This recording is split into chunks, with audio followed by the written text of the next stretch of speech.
I'll say a few words about the project I'm currently working on, because this what I'm going to present today is a small portion of this project, but I thought it was worth mentioning a few things. So the project is entitled Interdisciplinary Italy, 1900-2020, Interart Intermediate. It's a project that started in 2015 and it's going to come to a conclusion in October 2018. And I'm working with a wonderful team of colleagues, including Professor Giuliana Pieri, based at Royal Holloway, who is now the current principal investigator, Dr. Claudia Brook, who is based in Trinity College Dublin, who designed the project, in fact, and was the principal investigator until last year, and then Dr. Florian Musnug, UCL. So the project explores as it has been anticipated, forms of intermediality in Italy in three particular phases. One is futurism and modernism. One is the neo-avant-garde movements, and we have actually quite a broad range of neo-avant-garde movements in Italy. And then the digital age. I've been working quite a lot also on the neo-avant-garde because of the connection that Claire was explaining before. But I'm also especially specialized in the digital age, so that's where I'm working now. Now this is a screenshot of our website and blog. If you're interested in questions of intermediality and you want to explore it, I really recommend it. We have 4 sections. One is about history, case studies about intermediality in Italy. Creative snapshots is about interviews we have with artists or conversations based on their work. Theories is where we try to formulate perspectives on interartistic the relationships, and then we have a section also for postgraduate research, and we have quite a big group of postgraduate students who are involved in this project. So I thought I should mention that because the small portion of the work I'm presenting today is part of my second monograph, which is entitled "The Digital Turn in the Italian Arts: A Cultural History," and it's a project where I explore the impact of computer and digital technologies in the arts, and by arts I mean actually quite a broad range of artistic discipline, including fiction and poetry, cinema and post-cinematic genre, theater, visual arts, and digital art. Now I'm still in the process of completing it, so I hope I will manage to look at all these different the artistic disciplines. Now, the approach that I'm using, also to clarify what I'm going to talk about today, is I'm going to look at how technological paradigms of digital culture, such as digital, so the digital language we're using, networked, virtuality and simulation, hypertextual and hypermediated, have challenged the identity of the arts I just mentioned. So it's really about, it's a comparative work about how from the 1960s on, the technologies have affected, metamorphosed the idea of arts. The special focus is on intermediate genres. So we have numerous genres. Claire was mentioning some of them in Hispanic studies. We have similar ones in Italian in Italy, such as video poetry, literary lit blogs, web series. They really changed the panorama of artistic disciplines. Now the photo you see here, the image is from Filippo Panseca, who was one of the very first computer artist, and this is the 1979 portrait in San Francisco, just to mention one of the digital genre we're talking about. So now, to get into after this introduction, just to get into the case studies I will present today, I'm particularly interested in exploring strategies of performing authorship in the digital age. What I mean is especially new forms that have developed at the intersection between traditional printed literature and digital platforms. In Italy, as in many other countries, there is still a very strong literary tradition. So writers have of course experimented with social networks, with blogs, but they are still very attached and very, and they mainly develop book formats. So this is the main outcome of their works. Now, I'm going to focus in particular on the social media age, so from 2006 to the present, where in 2006 is when the main blogs, lit blogs in Italy were created. And I'd like to explore in particular authorial practices which are transmedial, collaborative, multimedia, and in some cases also multilingual. Now, the connection is that these experiences have in fact generated, because of the authorial practices they experimented, they generated new hybrid genres. So there is a strong connection between the authorial practices that have been put in place and the genres that have been developed. So I'm talking about blog diaries, Facebook autofiction, collaborative written stories, lit blogs, literature, internet poetry, and so on. Now, I was particularly concerned in raising the question of how does multilingualism comes into question here. Of course, yesterday Maria was talking about the broader definition of translation, and I think it's really important also to raise the question about a broader definition of language. What is a language? We have a word in Italian, it is plurilinguismo, which doesn't only mean different national languages, dialects, but it also means different linguistic and expressive register, jargons, technical languages and styles. And I was wondering, how has this concept of multilingualism, plurilinguismo, how has it changed in our time? So what do we mean by language? And of course the concept of language now implies machine codes, expressive modes from different arts and media, and also precisely these intermediate genres which come together and produce new modes of expression. So the first category I'm going to focus on is what has been defined by an Italian Italian critic, Mario Gerosa, as web literature, in a book entitled Parla come navighi, Speak How You Surf the Web. In 2010, this critic has coined this term to emphasize the expressive potential of social network statuses, Skype calls, even WhatsApp chats, blog posts. I mean, they appear to be a new form of literature which can be considered as a web literature. And what precisely in these genres which developed at the intersection between digital platforms and printed books, I would like to focus on blog posts which have been transformed as in books. We have two main examples, one in 2006 and one 2008, of books that were produced after blog posts, and both of them, Michela Murgia and Francesco Pecoraro, are two well-established writers after these experiments.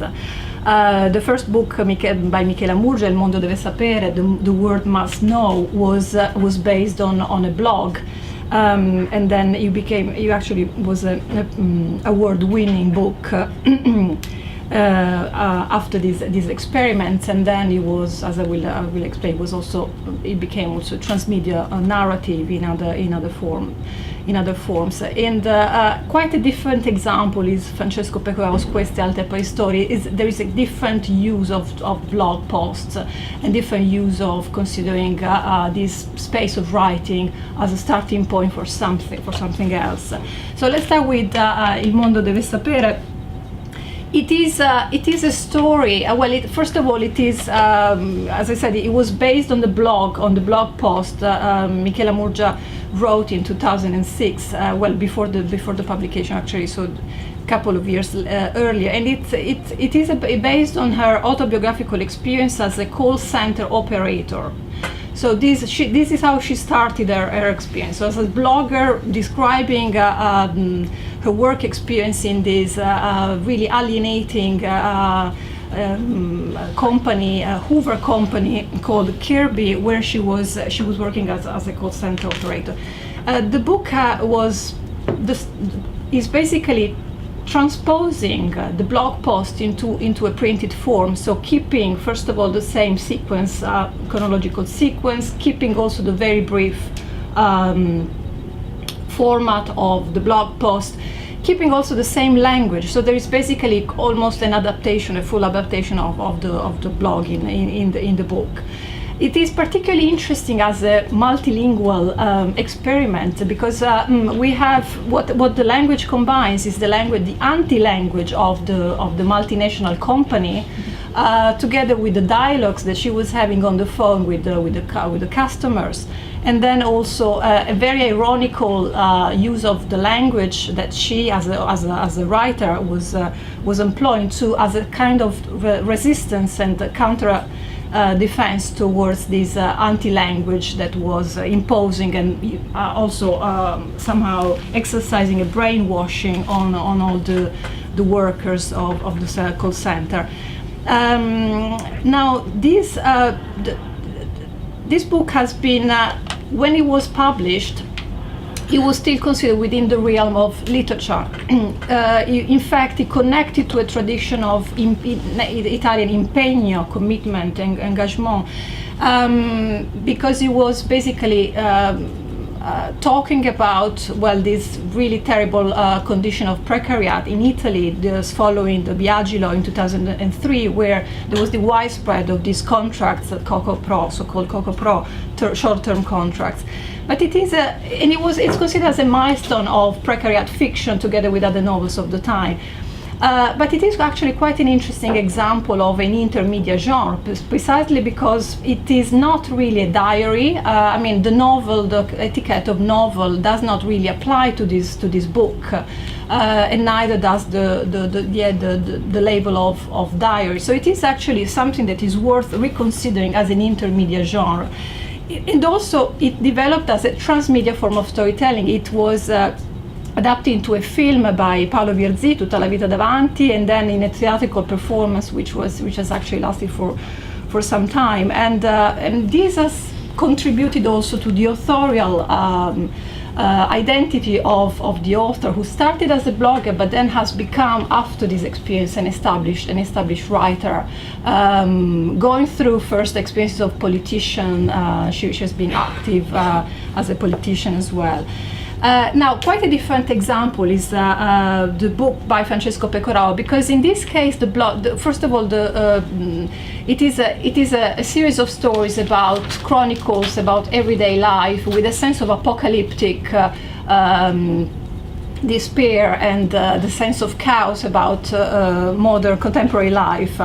But what is the blog was called Tascego, and it was then transposed into a book format in a series that is called Fuori Formato, directed by the Italian literary critic Andrea Cortellesi. And it was in this process there was a completely different approach to the blog posts. First of all, the blog posts were considered as preliminary notes to be transformed into a much more elaborated literary form and language as well. So the ultimate destination was then the literary form, not the blog form transformed into a book. And the other point is that, in fact, there was a sense, the same sense that is implied in these notes of the need of order, the need of recreating a good form, recreating some sort of to make sense of the chaos of daily experience is actually found again in the literary form that Francesco Pecoraro is seeking in this book. And the other interesting part is that the book is accompanied by 150 black and white images, drawings, and so it is in fact the final result, instead of being just a book imitating or transposing the blog, is actually a more creative form of verbal and a visual language together, but again with a sense of a work of art that is reached in the final form of the book. Now, the second group of examples I'm going to discuss is, on the other hand, collaborative narratives. And in this case, we're actually going back to quite a solid tradition in Italy, which developed, of course, again with the avant-gardes and especially the neo-avant-garde movements.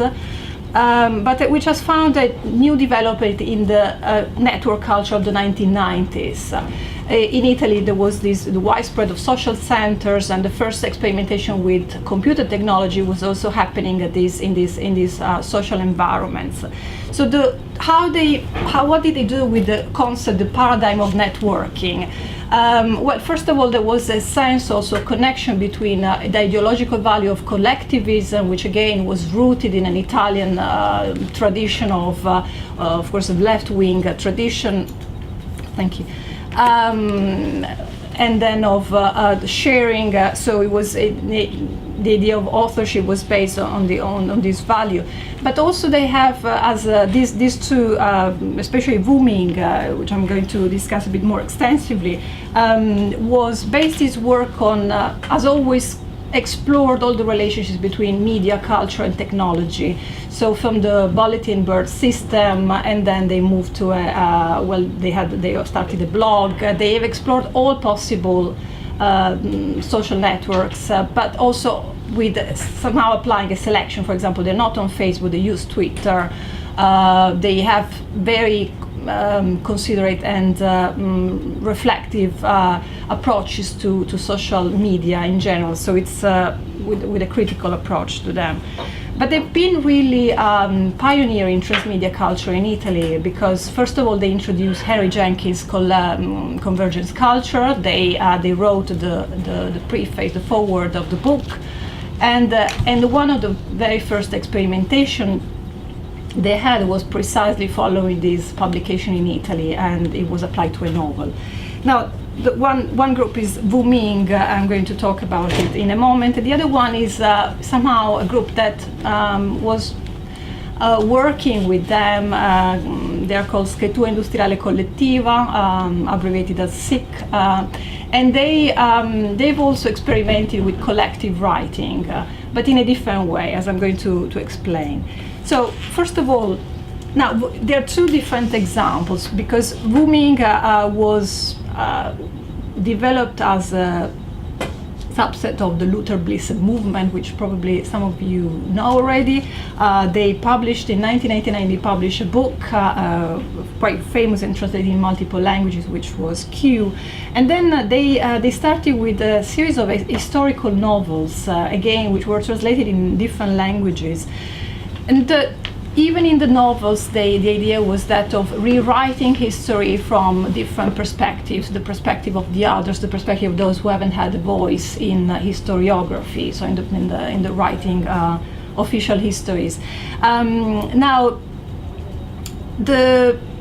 from the very beginning, they have thought authorship in a completely different way from mainstream authorship. First of all, in the way they have co-written printed novels. So from the very beginning, their name was taken from Chinese. It means no name or five names, depending on how you pronounce it, and it's a group composed of initially of 5 people. Now then there are 3 people who have left, and they started experimenting with digital platforms in 2007 when their novel Manituana was published. What they did, it was basically to transfer some of the contents in a multimedia format on digital platforms. So, for example, they introduced they opened a website, then they had first of all a section for the fan fiction where authors readers could write other alternative stories developing from the main one. There were maps, there were images, there were sounds associated with it. There was, in fact, also live performances. There was a constellation of multimedia contents which were added. They're also very active on Twitter, as you can see from this screenshot. This is the main tool they use as a social network. It's a bit small, sorry. And in 2010, they started one of what is now today one of the most popular blogs in Italy, called JAP, which is the main platform to gather the community of readers, or the readers together. Now, what is particularly significant in this group is that they've always started with novels, and then they use the social networks and social media as a way to multiply and to spread their narratives, to consolidate a community of readers around their ideology, their values. They're particularly active and in various causes, social causes and ideological causes. So they have used platforms to create a sense of community around the narratives they produce also in printed books. The only exception is an ebook, which was published in 2013. Thank you. They launched a call for short story on Twitter after the Italian president Giorgio Napolitano asked the leader of the Democratic Party, Enrico Letta, to form a broad-based coalition with the Berlusconi's party. And as a form of protest and opposition towards this action, they decided to spread this call for short stories where readers were invited to write, using a science fiction and dystopian genre, stories which had just one constraint. They had to finish with this sentence. I'm going to read it in Italian and you will find the translation there. Dopo il boato assordante, con le orecchie che fischiavano, sentivamo ancora quella musica. Dove un istante prima si trovava Enrico Letta, capo del governo di larghe intese, si apriva una spaventosa voragine. Dall'enorme cratere si levavano nubi di fumo nero. So this was the end that each story was supposed to have, and it was incredible how much reception this call for short story had. So they put together all these stories. They created an ebook. In only a few days, they had 32,000 downloads. And of course, the purpose was again to consolidate a community of protests around a certain political action. Now, this is the only example where they produced, where they co-wrote a book with the readers. Something that Scrittura Industriale Collettiva, on the other hand, did from the very beginning. So instead of writing a book and then spreading the narratives and sharing it with the readers, they have developed a methodology where, based on wikis, where they actually involved 115 authors, professional and non-professional writers, to participate to this experiment of co-writing, whose main output was then the printed book called In Territorio Nemico. Now the story is about revolves around the Italian resistance, is about three characters, actually from the same family, a couple, and then the brother, the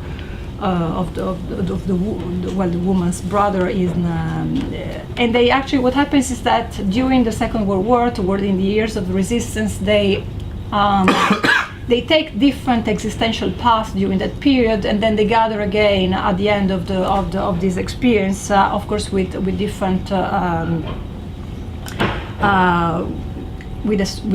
with the development of their characters and their personality. Now, what is particularly interesting is that it was written by 115 professional and unprofessional writers. It's an experiment of collective memory, because there was a broad range of authors who contributed to this work, including people from different ages, people who had experienced the Italian resistance at the time, so had real memories, and others who had just heard about or learned in school about the Italian resistance. So the methodology helped. Of course, there were different selective passages, moments of this editorial experience, and the best sections, the best description of characters were chosen. They were put together. So there was always two main editors working to put together this story. So I'm coming to the conclusion after having illustrated these examples. We haven't had two main very French questions. What is an author and what is an author function in these 2 days? And I want to raise them. I mean, of course, we don't need to go back to Barthes and Foucault, but Barthes and Foucault have been quite central in the work of many of these writers. Wu Ming, for example, is directly inspired by Foucault ideas of author. Now, as I hope I've illustrated, these are clearly questions that, especially for writers who are working across platforms, so printed, traditional press and digital platforms, there is a question of what is a writer. I mean, what gives writers recognition, especially.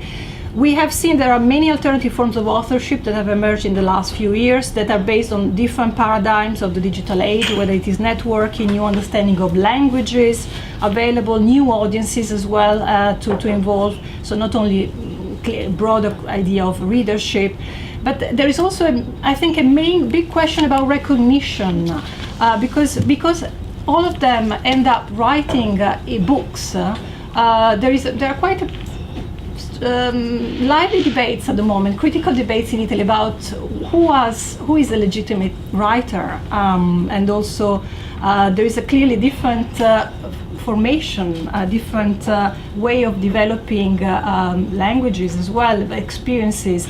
So it is clear that there is a strong interconnection between consensus on authorship, use of digital platforms and fandom, and also that the book format is still the most common form of recognition of authorship. Now it's in this big and wide and diverse panorama, then probably we can discuss together maybe what is a digital writer today. Thank you.